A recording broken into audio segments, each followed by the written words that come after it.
yang bakal menemani kalian ngobrol santai hari ini yang membahas lebih dalam tentang peminatan yang ada di kesehatan masyarakat. Kita mengangkat tema Set Your Goals, Achieve Your Success, Make Your Dreams, supaya teman-teman bisa lebih yakin dalam menentukan arah dan karir di masa depan. Gimana kabarnya teman-teman? Semoga semuanya lagi sehat dan tetap semangat ya. Pasti banyak dari kalian yang mikir, biostatistik itu kayak gimana sih? Apa aja yang dipelajari? Atau lulusannya akan kerja di mana ya? Tenang aja, karena hari ini kita kedatangan dua narasumber keren dari peminatan biostatistika. Ada Kak Rizky Nur, Ketua Peminatan Angkatan 2021, dan Kak Marcella, Ketua Peminatan Angkatan 2022. Mereka akan sharing banyak hal tentang pengalaman mereka, materi perkuliahan, hingga peluang kerja dari peminatan ini. Sebelum masuk ke pembahasan, kita kenalan dulu yuk sama Kak Rizky dan Kak Marcella. Boleh banget nih Kak, kenalin diri ke penonton, nama lengkap dan nama panggilan Kak. Mungkin dari Kak Rizky dulu. Halo, aku Rizky Nur Afi, biasa dipanggil Rizky. Aku selaku Ketua Peminatan BIOS Angkatan 2021. Oke, nama aku Marcella El Salsabila. Di sini aku selaku Ketua Peminatan Angkatan 2022. Mungkin nanti bisa dipanggil Sela aja ya. Nah, karena kita udah kenalan nih teman-teman. Sebelum kita ngobrol lebih jauh, boleh nggak kakak jelasin dulu nih, sebenarnya peminatan biostatistik ini apa aja yang dipelajari dan apa yang membedakan dengan peminatan yang lain? Mungkin dari Kak Rizky dulu. Mungkin masih banyak yang salah paham terkait peminatan BIOS ini ya. Jadi aku juga mau meluruskan. Nah, mungkin anggapan teman-teman itu masih menganggap BIOS hanya sekedar peminatan yang berfokus terhadap olah data, tentang statistik atau hitung-hitungan. Nah, itu kurang tepat. Jadi di BIOS sendiri kita juga berfokus pada kesehatan ibu, kesehatan anak, dan juga kesehatan reproduksi. Jadi di BIOS itu banyak yang dipelajari. Kita juga mempelajari kesehatan reproduksi saat bencana. Kita juga belajar tentang pemetaan dan juga yang lain-lain. Mungkin bisa Kalau dari Kak Sela sendiri? Aku setuju sih sama Kak Rizky. Sebenarnya di biostatistika itu mungkin tanggapan teman-teman yang belum memasuki peminatan, biostatistika itu hanya seputar mungkin SPSS, R, dan statistika lainnya. Tapi sebenarnya ada kesehatan keluarga, kesehatan ibu dan anak. Jadi kita juga selain masalah reproduksi, kita juga belajar mengenai pertumbuhan dan perkembangan anak. Di sana juga mempelajari tentang kependudukan juga dari di tetap di lingkungan kesehatan kayak gitu. Wah, oke banget kan penjelasannya teman-teman. Jadi, biostatistik itu nggak cuma seputar angka, ada kependudukannya juga, apalagi terpusat pada ibu dan anak ya Kak tadi. Betul. Oke. Buat teman-teman yang belum tahu nih, sistem peminatan di kesehatan masyarakat ini cukup unik loh, karena kita disuruh memilih peminatan dari peminatan 1 sampai ke 7. Nah, nantinya kita bisa aja diterima di pilihan pertama, pilihan kedua, atau bahkan peminatan yang kurang kita minati. Terus, kalau boleh tahu nih Kak, apa sih alasan utama Kakak memilih peminatan ini? Apa ada pengalaman khusus, atau mungkin cerita pribadi yang bikin Kakak mantep buat ambil peminatan ini? Pasti seru kalau dengerin. Mungkin dari Kak Sela dulu deh. Oke, mungkin dari pemilihan peminatanku sendiri ya. Untuk peminatan BIOS ini kan dari segi pembelajaran, sebenarnya aku itu suka sama kesehatan keluarga. Jadi aku suka mempelajari ibu dan anak. Nah, ibu dan anak ini kan jadi satu sama biostatistika. Jadi aku ambil biostatistika. Selain itu di biostatistika ini juga mempelajari soft skill yang mungkin di beberapa peminatan lain itu belum diperdalam seperti itu. Jadi kita kuatnya itu di bagian soft skill yang dibangun seperti itu. Kalau dari Kak Rizky?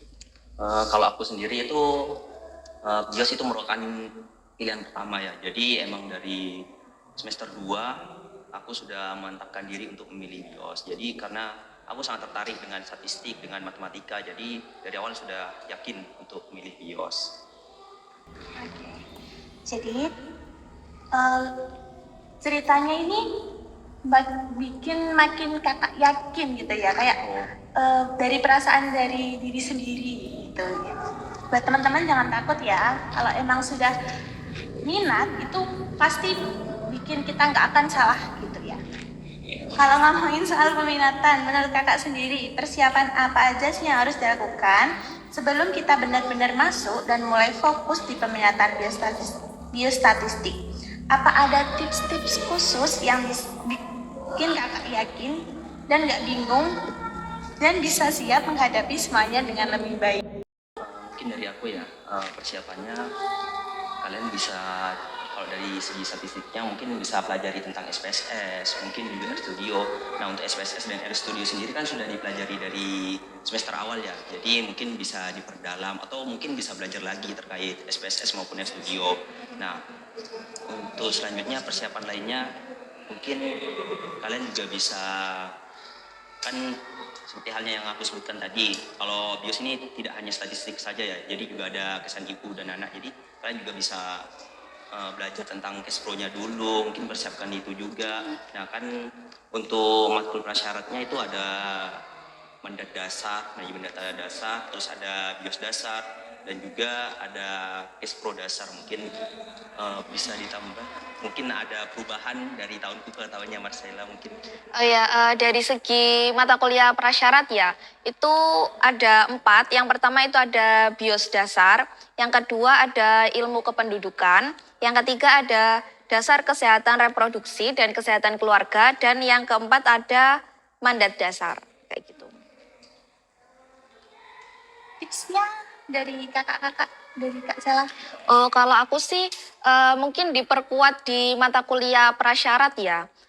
Karena mata kuliah prasyarat itu benar-benar diperhitungkan kalau masuk peminatan, bukan hanya peminatan BIOS saja, tapi peminatan lain juga. Jadi selain IPK secara keseluruhan, nanti juga ada mata kuliah prasyarat yang akan diperhitungkan. Mungkin dari aku untuk persiapannya, aku itu mempelajari sebelum masuk kelas ya, sebelum kelas dimulai. Di sini aku itu benar-benar ngulang dari mata kuliah prasyarat, karena di MMP kan di Universitas Jember kan, kalau di MMP itu mata kuliah sebelumnya yang sudah ditempuh itu tidak hilang kan materinya.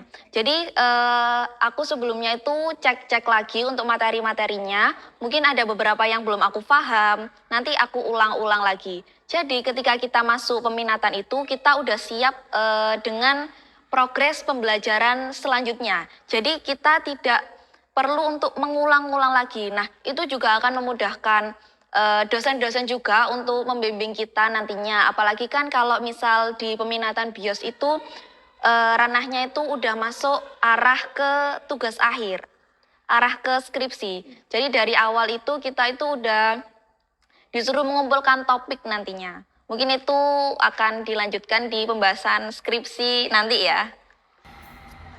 Oke, tipsnya benar-benar helpful nih buat teman-teman yang masih bingung mau mulai dari mana. Jadi persiapan itu memang penting banget biar kita nggak bingung pas udah mulai. Ngomong-ngomong soal masuk peminatan biostatistik ini Kak, biasanya kita bakal belajar apa sih? Ada nggak mata kuliah yang menurut kakak paling seru atau beda dari peminatan yang lain? Dari Kak Sela. Oke, mungkin dari aku untuk peminatan yang paling aku minati ya, mungkin kalau dari, mungkin kita bagi dua aja ya. Kalau dari segi statistikanya, aku minatnya di mandat.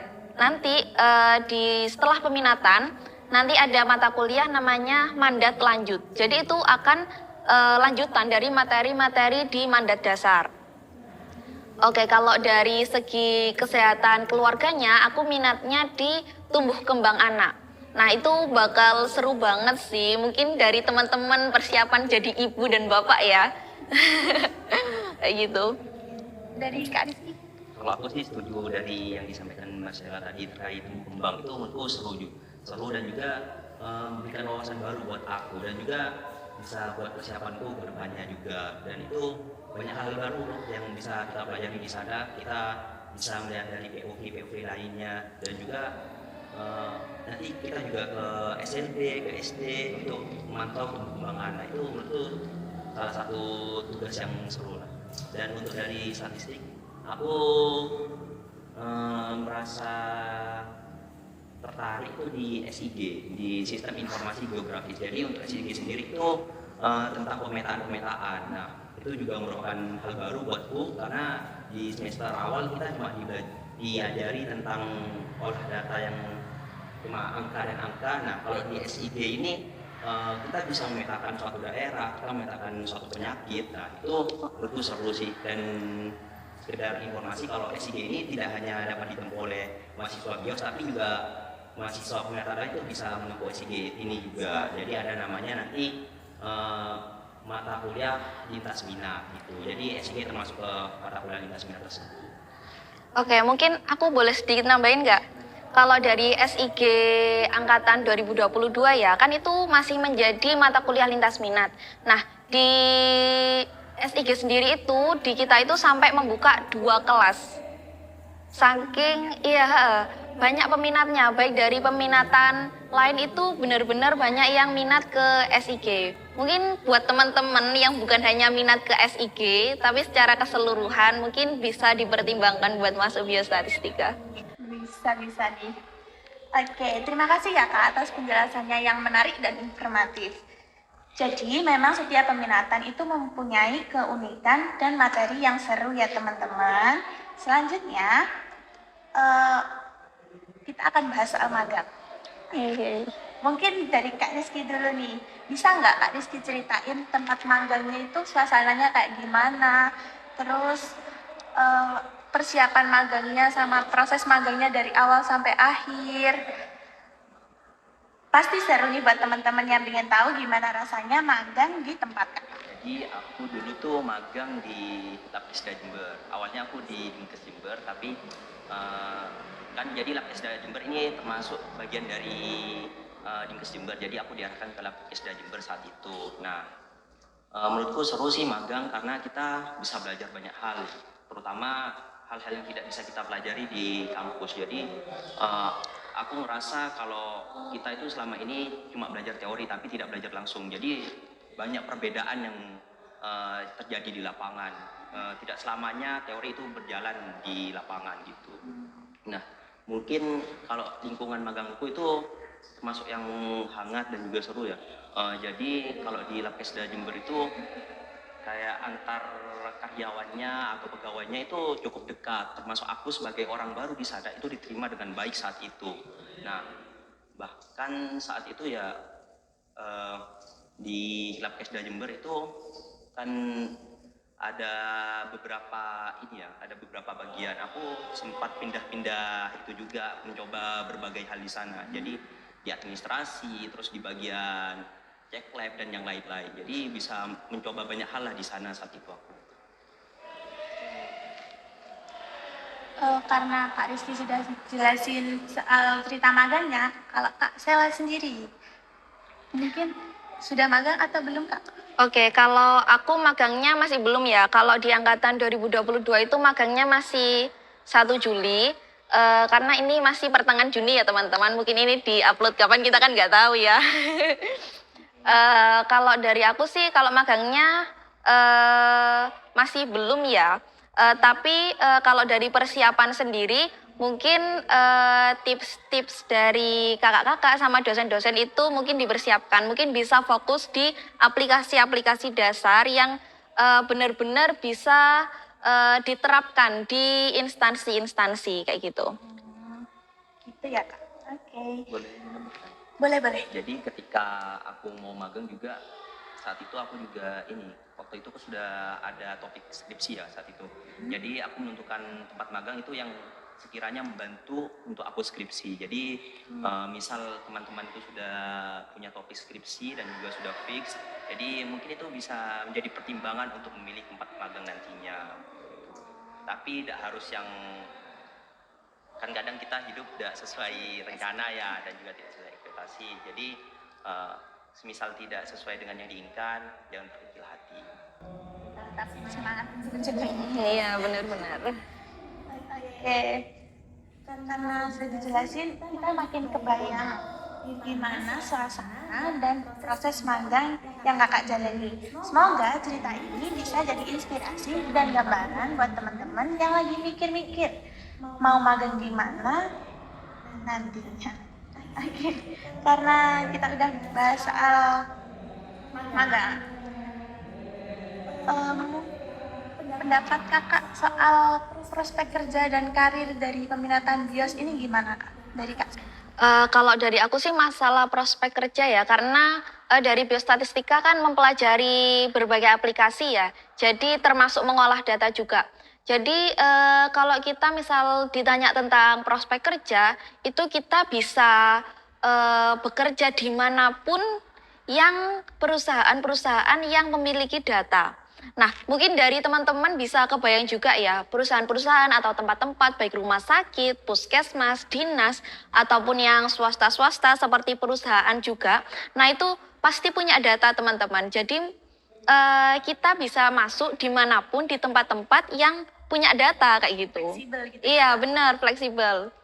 Oke, kalau dari Kak Rizky. Aku juga setuju dari kan BIOS ini tentang saat ini yang dijelaskan atau yang dipelajari itu masih terbatas di SPSS dan juga RStudio. Mungkin ada aplikasi-aplikasi lain.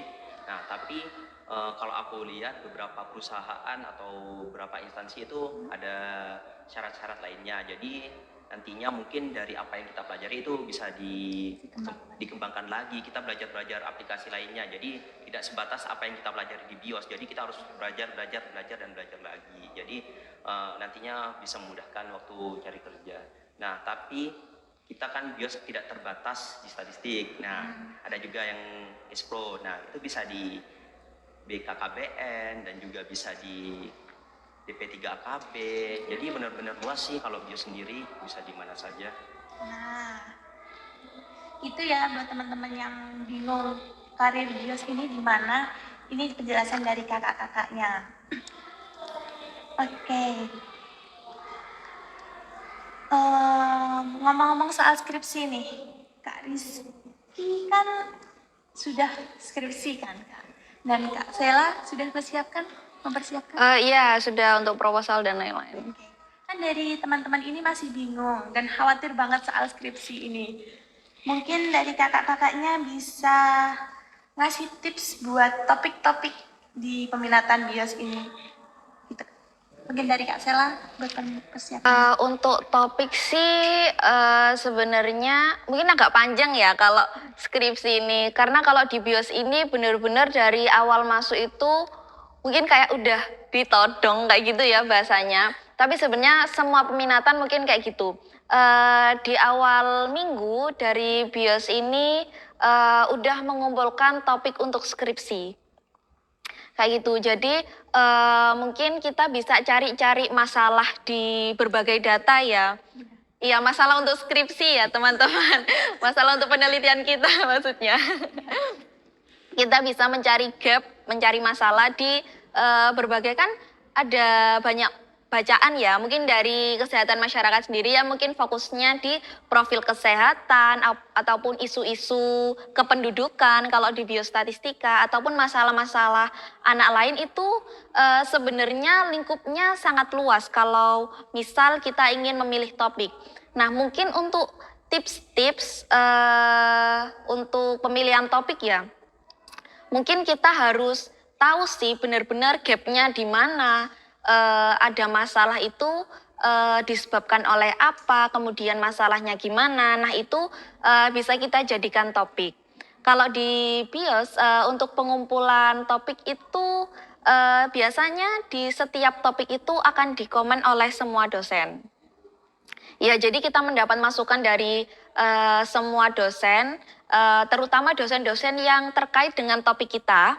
Kalau misal tumbuh kembang anak, mungkin nanti ada beberapa dosen yang fokusnya di anak seperti itu. Itu terutama dosen-dosen seperti itu yang akan mengomentari topik-topik kita. Nah, topik-topik tersebut itu akan silih berganti sesuai dengan masukan-masukan dosen-dosen terkait, terutama sampai waktunya kita benar-benar untuk mengumpulkan topik peminatan dari Kombi.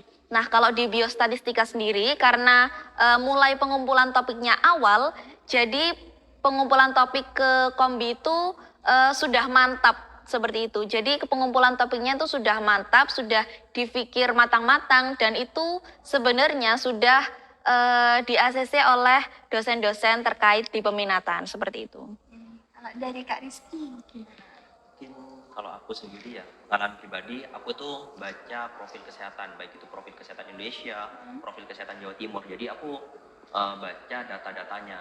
Di data-data tersebut mana yang ada masalah, mana yang ada gap. Terus juga aku biasanya lihatnya itu di BPS juga mungkin bisa. Jadi karena aku fokusnya di data sekunder dan punya ketertarikan terhadap data sekunder, jadi aku cari data-data yang memungkinkan untuk menggunakan data sekunder. Jadi tips lainnya, jadi kalau peminatan bios kan kita belajar banyak tentang statistik, jadi bisa dimanfaatkan data sekunder itu, karena data sekunder sendiri ini memiliki banyak kelebihan lah. Yang pertama itu dari segi waktu.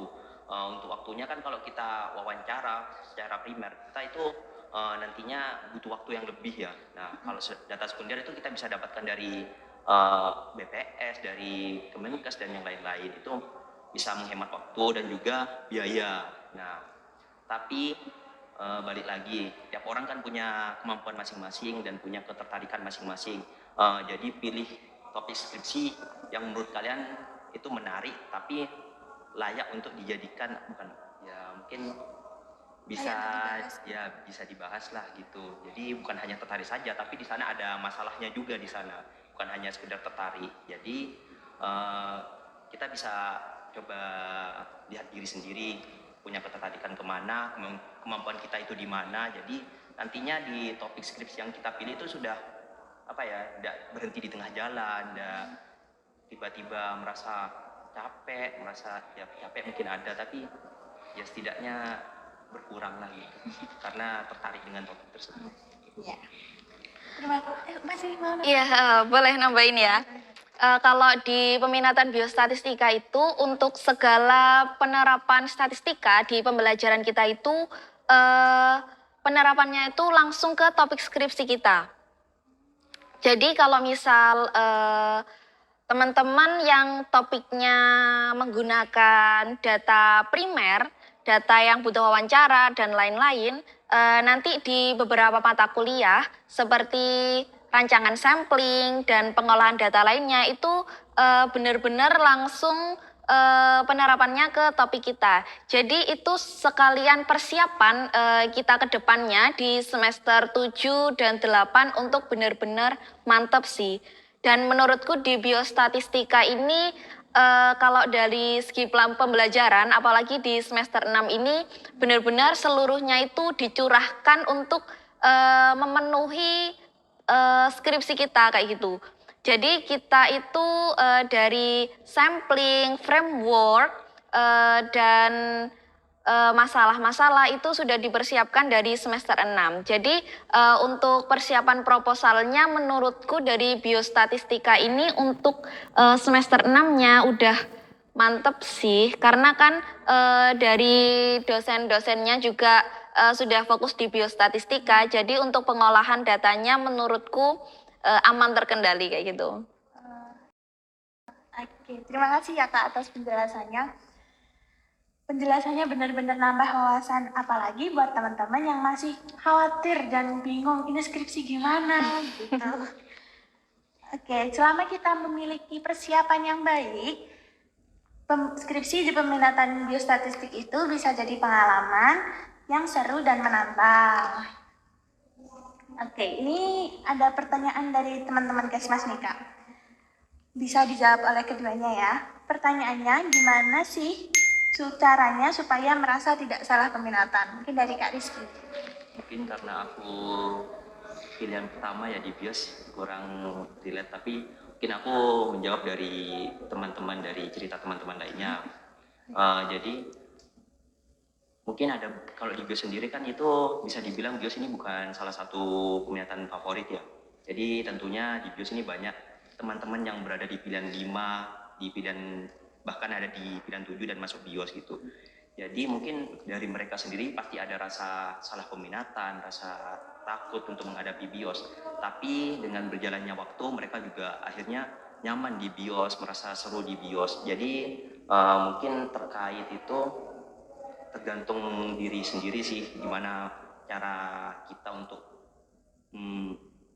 merasa nyaman, atau juga lingkungannya juga sih yang menentukan. Jadi kalau lingkungannya nyaman, nantinya merasa tidak salah peminatan meskipun mereka ada di pilihan ketujuh. Jadi nantinya yang peminatan BIOS 22, mungkin 23 dan selanjutnya, tolong ciptakan lingkungan yang nyaman bagi teman-teman kalian agar tidak merasa salah peminatan.